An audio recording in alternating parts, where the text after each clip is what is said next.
The moon hung full and heavy in the sky, casting a pallid glow over the dense forests of Gavaden. The villagers had long learned to lock their doors and shutter their windows at nightfall, but fear still clung to the air, thick and suffocating. Whispers of the Beastla Bait du Gavaden were exchanged in hushed tones around flickering candle flames. It was a creature unlike any other.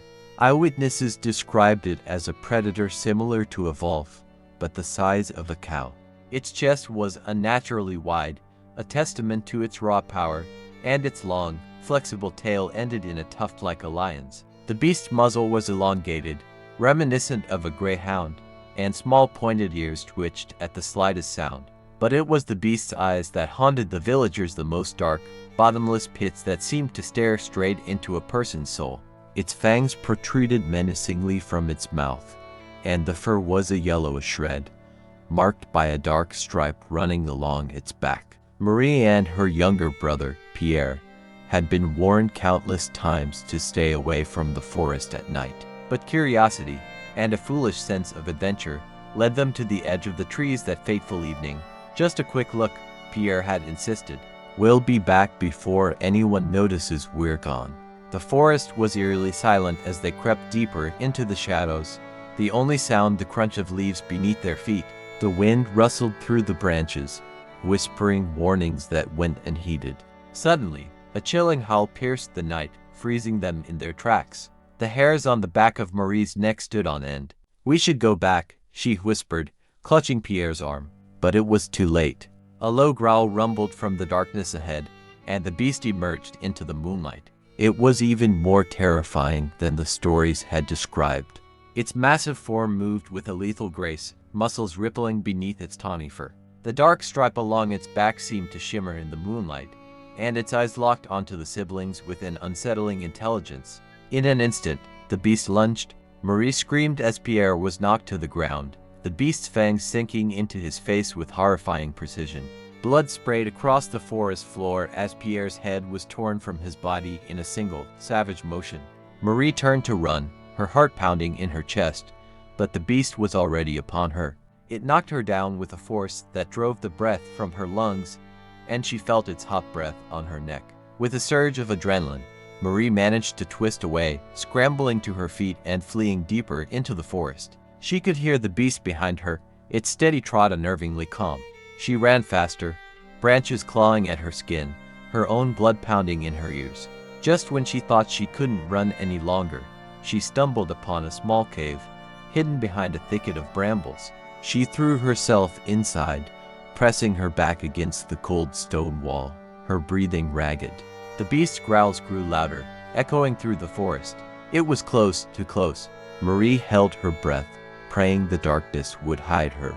The cave was silent except for the sound of her heartbeat thundering in her ears. Then, she heard it, a sniffing, snuffling sound at the cave's entrance. The beast was here, hunting her, its hunger palpable. Suddenly, the growling stopped. Marie strained to listen, her body tensed in anticipation.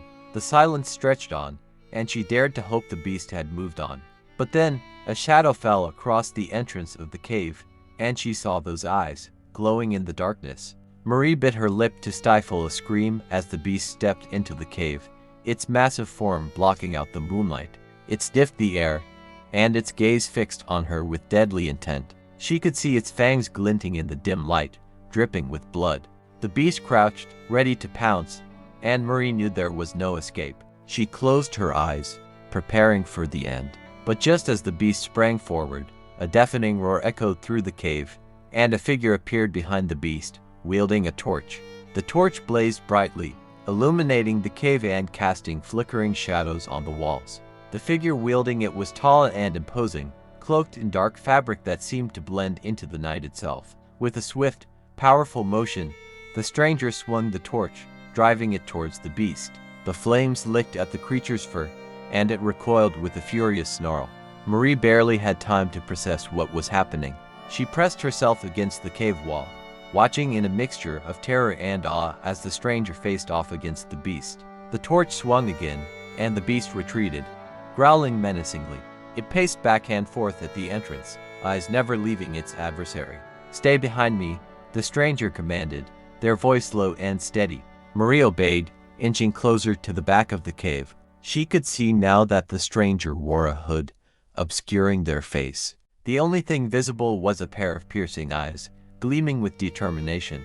The beast lunged again, faster than Marie could have imagined, but the stranger was ready. With a deft movement, they thrust the torch forward, aiming for the beast's face. The flames singed its fur, and it let out an agonized roar, retreating once more. "You're not welcome here," the stranger said, their voice filled with a strange authority. The beast seemed to understand, its eyes narrowing with a mix of hatred and fear. It hesitated for a moment, then turned and fled into the forest, its heavy footsteps fading into the distance. Marie collapsed to the ground, her legs no longer able to support her. The stranger turned towards her, lowering the torch slightly. "Are you hurt?" they asked, their voice softer now. Marie shook her head, tears streaming down her face. "My brother. He's..." The stranger knelt beside her, placing a comforting hand on her shoulder. "I'm sorry," they said gently. "We must leave this place. It's not safe." "Who are you?" Marie managed to ask, her voice trembling. The stranger paused, as if considering how much to reveal. "A friend," they finally said. "One who knows more about the beast than anyone else. But there's no time for explanations now. We need to move." Marie nodded, still in shock. The stranger helped her to her feet, and together they left the cave, the torch lighting their way. As they made their way through the forest, Marie couldn't help but glance back, half expecting the beast to reappear at any moment. But the night remained eerily quiet, the only sound the crunch of leaves underfoot. They reached the edge of the forest, and the stranger led Marie to a small, secluded cabin. "You'll be safe here," they said, guiding her inside. The cabin was simple but sturdy, a stark contrast to the terror of the forest. The stranger set the torch in a holder and turned to Marie. "There's much you need to know about the beast," they said, "and why it hunts the way it does. But first, you must rest." Marie nodded, exhaustion overwhelming her. She sank onto a cot in the corner, her mind racing with questions. Who was this mysterious savior? How did they know so much about the beast? And what secrets lay hidden in the heart of Gavaden? As she drifted into a restless sleep, one thought lingered in her mind. The beast was still out there, lurking in the shadows, and somehow, she knew her encounter with it was far from over. Marie woke with a start, the dawn light filtering through the cabin's small window. The events of the previous night came rushing back, and her heart ached with the memory of Pierre. She sat up slowly, the room spinning slightly from fatigue. The stranger was nowhere to be seen, but a note was left on the wooden table nearby. "Rest and regain your strength. I will return shortly. Do not leave the cabin. The beast is still out there." Marie folded the note and set it aside, her mind racing with questions. Who was this mysterious protector, and why did they know so much about the beast? She glanced around the cabin, noting the sparse but functional furnishings. A small bookshelf caught her eye, filled with old, leather-bound volumes. Curiosity piqued. She walked over and pulled out a book at random. The cover was faded, and the pages were yellowed with age. The title read, "The Chronicles of Gavaden, The Legend of La Bête." Marie flipped through the pages, her eyes widening as she absorbed the detailed accounts of the beast's attacks over the years. One passage, in particular, stood out. Legends speak of a curse placed upon the region, a pact with dark forces that gave birth to the beast. It is said that the creature is not a mere animal but a being of supernatural origin, bound by blood and ancient rituals. To defeat it, one must understand its true nature and the secrets of its creation. Marie shuddered, closing the book. The idea of the beast being more than just a wild animal filled her with dread. She placed the book back on the shelf and noticed a small, locked chest underneath. Intrigued, she knelt down and examined it, but there was no key in sight. Just then, the cabin door creaked open, and the stranger stepped inside, carrying a bundle of firewood. They removed their hood, revealing a woman with striking features, sharp green eyes and dark hair streaked with silver. She set the firewood down and turned to Marie. "Good, you're awake," she said. "We need to talk." Marie nodded, feeling a mix of relief and apprehension. "Who are you?" she asked, "and how do you know so much about the beast?" The woman sat down across from her, folding her hands on the table. "My name is Isabel. I've been hunting the beast for years, ever since it claimed the lives of my family. What you've seen and read is only part of the story. The beast is not just a predator, it's a manifestation of something far darker. Marie listened intently as Isabel continued. The curse that created the beast is ancient. It was brought upon this land by a powerful warlock who sought revenge against those who wronged him. The beast is his vengeance made flesh, an eternal reminder of his wrath. To end this curse, we must find the warlock's grimoire, hidden deep within the forest. How do you know all this? Marie asked, her curiosity growing. Isabel's eyes darkened. My family were guardians of this knowledge, passed down through generations. We were tasked with protecting the region from the beast, but we failed. Now, it's up to us to finish what they started. Marie felt a spark of determination ignite within her. What do we need to do? Isabel smiled, a hint of admiration in her eyes. First, we need to find the warlock's grimoire. It contains the incantations and rituals needed to break the curse. The beast will do everything in its power to stop us, but together, we stand a chance. Marie nodded, steeling herself for the journey ahead. As they prepared to leave the cabin, Isabel handed her a small, silver dagger. This belonged to my mother. It has protective enchantments. Keep it close. With renewed resolve, Marie and Isabel stepped out into the daylight, ready to face the horrors of the forest and uncover the secrets that lay hidden in its depths. The path ahead was fraught with danger, but Marie knew there was no turning back. The fate of Gavaden rested in their hands, and the beast was still out there, lurking, waiting for its next move. As Marie and Isabel ventured deeper into the forest, the sunlight grew dimmer, filtered through the dense canopy of leaves.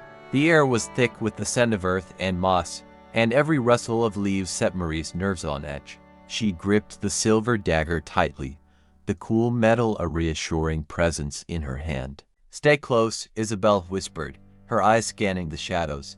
The beast is cunning. It knows we're hunting it.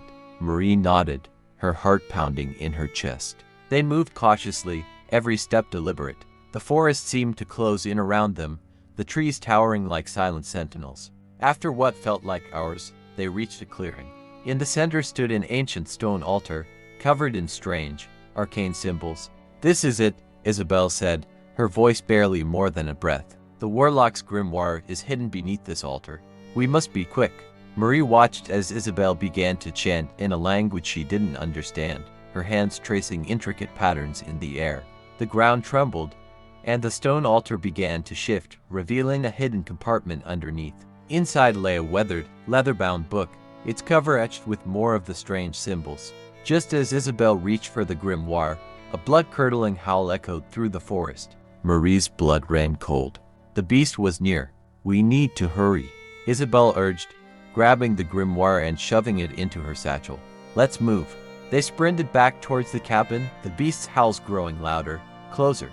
Marie could feel its presence, a malevolent force closing in on them.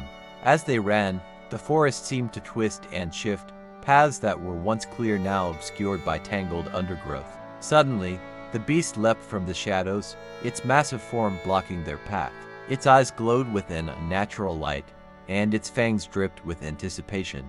Isabel drew her own weapon, a long, gleaming sword, and stood her ground. Get to the cabin, she shouted to Marie. I'll hold it off. No, I won't leave you, Marie cried, but Isabel's resolve was unyielding. Go, Isabel commanded, her voice fierce. You must protect the grimoire. It's the only way to break the curse. Terror stoned Marie's eyes as she turned and fled, the sound of battle ringing in her ears. She stumbled through the forest, heart pounding, until she finally reached the cabin. She burst through the door, slamming it shut behind her. Breathing heavily, she clutched the grimoire to her chest. Moments later, the door crashed open, and Isabel staggered in, blooded but alive. We don't have much time, she said, gasping for breath. The beast is relentless. We need to perform the ritual now. They cleared a space on the cabin floor, and Isabel opened the grimoire, flipping to a page filled with intricate drawings and incantations. Here, she said, pointing to a passage. This is the ritual to break the curse. We need to gather the ingredients quickly. Marie read over the list, her hands trembling. Where do we find these? She asked. Most of them are in the forest, Isabel replied. But one of the key ingredients, a vial of blessed silver, is hidden in the old chapel at the edge of the village. We need to split up. You go to the chapel, and I'll gather the rest. Marie nodded, her fear replaced by a steely determination. "Be careful," she said, gripping Isabel's hand. "You too," Isabel replied, her eyes filled with a fierce protectiveness. "We'll meet back here in an hour. Good luck." With a final glance at each other, they both set out on their respective missions. Marie raced through the forest, her mind focused on the chapel. The beast's presence lingered in the back of her mind, a constant threat. She reached the edge of the village, the old chapel looming in the distance. Its doors were weathered, and the stained glass windows depicted scenes of saints and angels. Marie pushed open the heavy doors, her footsteps echoing in the silence. She made her way to the altar, where a small, ornate box lay hidden beneath a stone slab. With trembling hands, she opened it, revealing a vial of blessed silver. Clutching it tightly, she turned to leave only to find the beast standing in the doorway, its eyes fixed on her. She was trapped, nowhere to run. The beast advanced slowly, savoring the moment. Marie backed away, her heart racing, until her hand brushed against the hilt of her dagger. With a surge of courage, she drew the blade, the silver glinting in the dim light. "Stay back," she warned, her voice steady despite the fear gripping her. The beast paused, its eyes narrowing. Then, with a roar, it lunged at her. Marie sidestepped, slashing at its side with the dagger. The beast howled in pain, its blood sizzling where the silver touched. Seizing the moment, Marie ran, clutching the vial and the dagger, her only hope of survival. She reached the forest edge, the cabin in sight, and Isabel waiting, her eyes widening in relief. "You made it," she breathed. "Come on, let's finish this." Together, they closed the cabin door and began the ritual, the air thick with anticipation.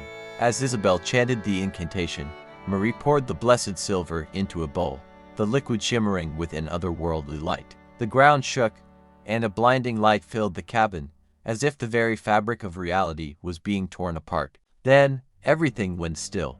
The beast's howls ceased, replaced by an eerie silence. Marie and Isabel exchanged a glance, hope and fear mingling in their eyes.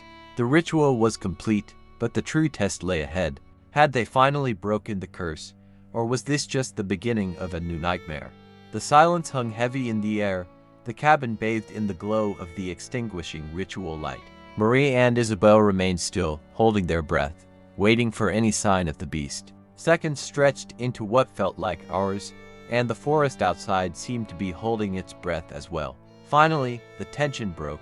A gentle breeze rustled through the trees, and the oppressive weight that had suffocated the land began to lift. Isabel lowered her hands, the incantation complete, and turned to Marie with a cautious smile. "It's over," Isabel said, her voice barely above a whisper, as if speaking too loudly might shatter the fragile peace. Marie let out a breath she hadn't realized she was holding, tears of relief streaming down her face. "We did it," she said, her voice trembling with emotion. "The curse is broken."